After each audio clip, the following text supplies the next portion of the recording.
حقاني د روسیې له سفیر سره لیدنه کې د خپلمنځي امنیتي اړیکو پر پیاوړتیا ټینګار کړی. سلام درنو لیدونکو، ستړي مه شئ.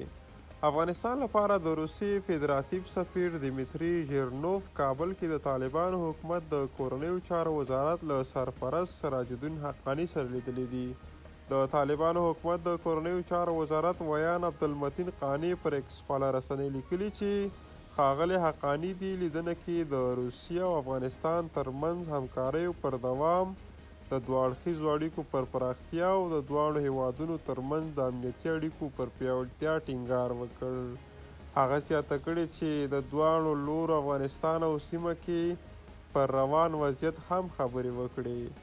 روسیه پر افغانستان د طالبانو له بیا واکمنېدو وروسته د دوی له حکومت سره نسبتا ښې اړیکې پالي، خو وخت ناوخت د افغانستان له اړخه امنیتي اندېښنې هم شریکوي.